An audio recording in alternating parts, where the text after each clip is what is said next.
सतगुरु की प्यारी साथ संगत प्रेम से बोलिए। आज का ये सत्संग राजगीर और मुन्नी के घर में जो अभी कुछ दिन पहले ही इन्होंने तैयार किया है, यहाँ हो रहा है। आप सब आए हैं इसकी संगत करने के लिए। सतगुरु की दया इस परिवार पे बनी रहे और जिस तरह ये जिन हालातों से निकल कर मालिक की शरण में गए हैं वो बनी रहे। इसके लिए जरूरी है सतगुरु में अटूट विश्वास, प्रतीत श्रद्धा का रखना।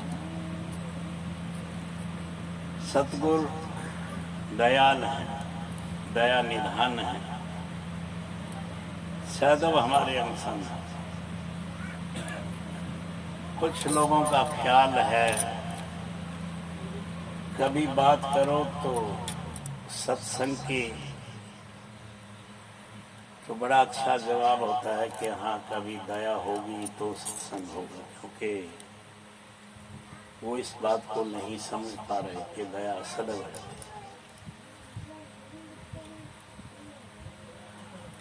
सिखों के गुरु हुए अर्जुन देव जी,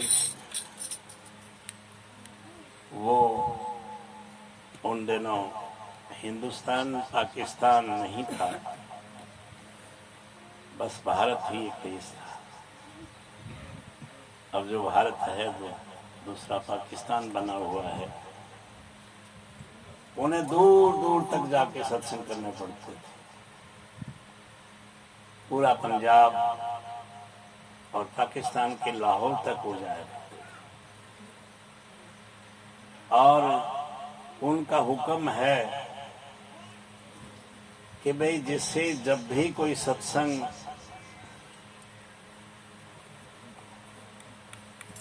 सही लगे, बहाव बने, करवा सकता है। एक बाप बेटा मजदूर थे। सेव नाम था उसका, बेटे का नाम सम्मन था। दोनों मजदूरी करके गुजारा करते थे। 2-3 सत्संगों में गए, विचार बना कि हम भी सत्संग करवाते हैं। अब घर में कुछ था नहीं, गुरु जी के यहाँ जाके हाथ जोड़ दिए कि हमें भी सत्संग दो। गुरु जी ने कहा भी बताओ कब? कहा जी 1 महीने के बाद। गुरु जी ने 1 महीने के बाद की तारीख दे दी। अब तारीख तय हो गई तो कार्यक्रम होना था। उन्होंने क्या किया, मेहनत मजदूरी खूब की, इतनी ज्यादा कि दिन रात लगे रहे और अच्छा जोड़ तोड़ कर लिया। चलो सतगुरु की दया रहेगी, सत्संग हो जाएगा। अब ज्यादा मेहनत करने से, गर्मी का समय था, दोनों बीमार हो गए और बीमार होने से जितना पैसा कमाया था सारा बीमारी में खर्च हो गया।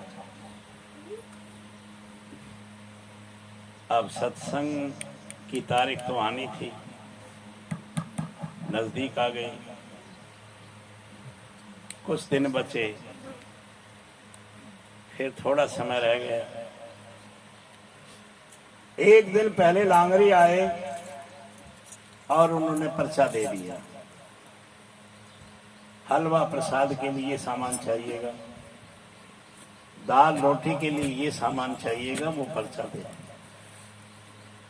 और कह दिया कि ये शाम को तैयार रखना, हम चेक करने आएंगे और सुबह लंगर शुरू करेंगे। क्योंकि लांगरी उन दिनों गुरु दरबार से ही आया करता। अब बड़े ने हाथ जोड़ लिए कि आज शाम तो नहीं, कल सुबह हम हर हालत में जो भी राशन बताया है सारा इंतजाम कर दें। लांगरी ने कहा कि नहीं, हुक्म है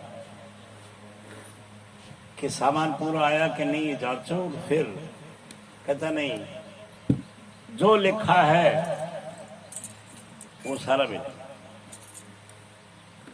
लांगरी ने कहा कि ठीक है भाई, सिख भाई हैं, जमान के पक्के होते हैं, तो कोई बात नहीं। हम दोनों बैठ गए कि इंतजाम कैसे हो। बाप ने कहा कि शहर में बहुत पैसे वाले हैं, ब्याज दर ब्याज कोई पैसा मिल जाए तो आज शाम को ही राशन मिल जाए। अपने अपने हिसाब से दोनों निकले, यार रिश्तेदार सबको टोका। उनकी शहर में कोई अच्छी इमेज नहीं थी, क्योंकि कमाएं तो खूब कमाएं, बैठ जाएं तो बस बैठे रहे। लोगों को लगा कि पैसे नहीं आए, किसी ने नहीं दिए। दिन छिप गया, रात गहराने लगी। बाप ने कहा बेटा कैसे होगा, मेरा समय था, मैं सब व्यवस्था कर लेता था, अब तू जवान है, तू कुछ कर। कहता हाँ, मेरी एक प्रपोजल है, अगर आपको समझ में आती हो। कहता बता क्या बात। कहता ये लाला है ना, जिसके यहाँ से हम राशन लेते हैं ना, तो ये उधारे पैसे देता ना उधार सामान देता, और सामान मैंने याद कर लिया जो जो चाहिए। एक काम करते हैं, आज रात को इसके यहाँ पाड़ लगाते हैं और जितना सामान चाहिए सारा निकाल लेते हैं। बाप ने कहा नहीं, मैंने अपनी जिंदगी में ऐसे काम नहीं किए, मैं इसकी इजाजत नहीं देता। कहता बैठे रहो, फिर सत्संग नहीं होगा। कहता फिर दूसरी बात यह है, हम गुरु घर से हैं, चोरी नहीं कर सकते। कहता क्या चोरी है। सामान का पर्चा हमारे पास है, जब पैसे हो जाएंगे लाला को कहेंगे बस बना हिसाब बनवा के उसके पैसे दे देंगे, और ज्यादा करेगा कुछ ऊपर से दे देंगे। अब बाप के पास कोई चारा नहीं था, मैंने कहा ठीक है, लेकिन कैसे लगाएगा। कहता वो मेरे को आता है, बस आप एक काम करना, बाहर खड़े रहना। कहता अच्छा। लड़के ने दीवार तोड़नी शुरू कर दी, पार लगा लिया। देखा तो लाला सोया हुआ है, वो बंद कर दिया। ऊपर छत नीची थी, छत को तोड़ के नीचे उतर गया। एक एक सामान अपनी गठरी में बांध लिया। बाद में कुछ मिर्च मसाले रह गए, वो लाला जी ने अपनी चारपाई के नीचे रखे हुए थे। अब वो सारा सामान बाहर भिजवा दिया, पिताजी को दे दिया, उन्होंने रख लिया और आवाज लगाई कि बेटा आजा। कहता नहीं, कुछ मिर्च मसाले रह गए, वो मैं कोशिश करता हूं। अब देखा चारपाई के नीचे पीपे पड़े, निकालने लगा, खड़खड़ की आवाज हुई, लाला जी जा गया। चोर चोर की आवाज लगानी शुरू कर दी। इतनी देर में जवान लड़का था, छत पे जो पाड़ लगाया था वहां से निकलने लग गया। लाला ने पैर पकड़ लिया कि देखना ये है कौन। अब लड़का इधर ऊपर जोर मारे, लाला उसको खींचे, निकलने नहीं दिए। गर्दन तक आए, लाला उसको नीचे खींच ले जाए, फिर गर्दन तक आए। कसम कस चलती रही, पहचान में आने वाली बात नहीं हुई। लाला ने पैर छोड़े नहीं। बहुत देर हो गई। पिताजी ने कहा, बेटा कैसे करें, तुम नीचे उतर जाओ और बता दो। कहता है सीधा तो जेल भेजेगा, पुलिस वालों को बुला लेगा, गुरु घर में हमारी बेइज्जती हो जाएगी। कहता हाँ बात तो ठीक है, फिर क्या किया जाए। कहता है एक काम करो, कर सकते हो। कहता हाँ बताओ। कहता घर से तलवार ले आओ। कहता तलवार क्यों। कहता मैं कहता हूँ ले आओ। अब सिखों के हर घर में तलवार होती है। पापा जी गए और तलवार ले आए। कहता हाँ बता, देख मैं इस लाला को नहीं मारूंगा तलवार से। कहता नहीं लाला को नहीं मारूंगा, तो क्या करना है। कहता मेरी गर्दन बढ़ दो, के माने मेरी गर्दन काट दो। अब बाप बेटी की गर्दन कैसे काटे, बहुत मुश्किल। कहता है मेरे से नहीं होगा। नहीं होगा तो फिर पकड़े जाएंगे, जेल जाएंगे और बेइज्जती हो जाएगी, गुरु घर में क्या मुंह दिखाएंगे। सरदार जी को समझ में आया, तलवार ली, झटके से गर्दन काट दी। गर्दन हाथ में लग गई, धड़ नीचे गिर गई। अब लाला ने देखा रे जुल्म हो गया, ये तो खून मेरे सिर लगेगा। इधर सामान तो सेव जब ले गया था, जब तलवार लेने गया, अब गर्दन लेके घर आ गया और एक तूड़ी का कमरा था, उसमें रख दिया, रख दी गर्दन और सिर पकड़ के रोने लगा। रोता रहा, रोता रहा। अब सतगुरु पुकार तो सुनता ही है और बिरह वालों की, रोने वाले की तो बहुत जल्दी सुनता है। इधर लाला भागा भागा आया। वो सेव को जानता था, समन को जानता था कि सेव सेव आवाज लगाई, वो भा रहा है। कहता लाला जी बताओ क्या बात। कहता जुल्म हो गया। कहता क्या हुआ। कहता मेरे घर में किसी ने एक जवान लड़के की गर्दन काट के डाल दी, पहचान में नहीं आ रहा वो कौन है, गर्दन के बगैर कैसे पहचाने। और सुबह होते होते पुलिस आ जाएगी, मेरे खिलाफ केस बन जाएगा, तुम बचा सकते हो। कहता बताओ। कहता तुम ऐसा करो, उस धड़ को उठा ले आओ, कहीं ठिकाने लगा दो, मुंह मांगा दाम दूंगा तुम्हें, जो कहो उतने पैसे दो।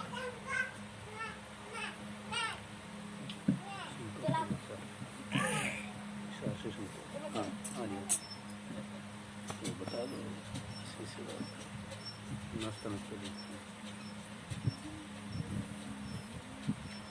तो इस तरह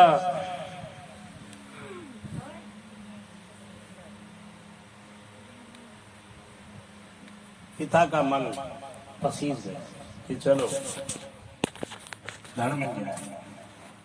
लाला को कहा कि ठीक है, कहीं जिक्र मत करना, मैं वो धड़ उठा ला। गया, कंधे पे उठाया, रोते बिलखते ले आया, घर आके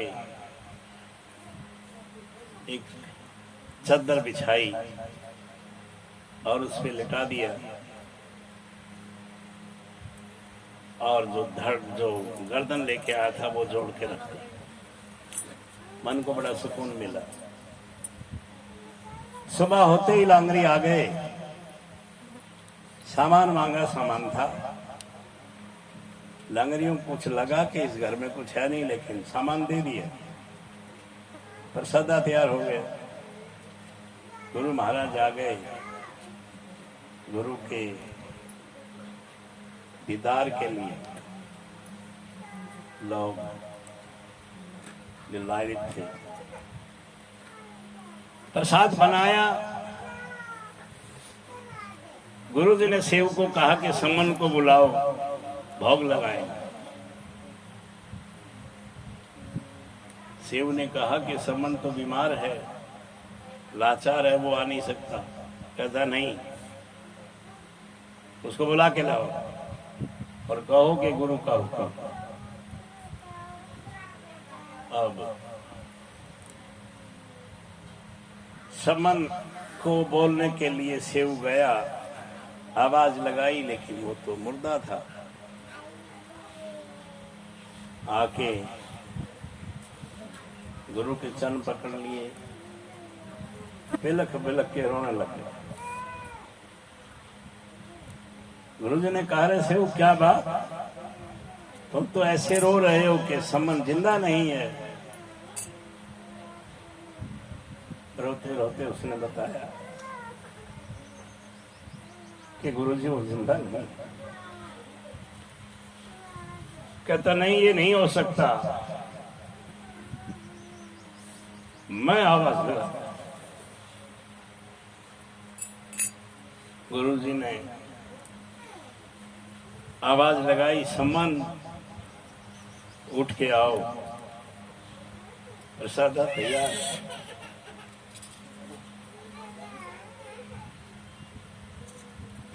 और कहते हैं कि समन जिंदा हो गया और उठ के अपने गुरु के चरणों में लगा। तो सतगुरु की दया हो, सतगुरु की मेहर हो, जीव का विश्वास हो, तो कुछ भी हो सकता है। इसीलिए एक रास्ता बताया है, वो है सतगुरु का दरबार। काम ये है, हाँ, सतगुरु के दरबार में झमन बारे भोले शिव तुल खाए दे सतगुरु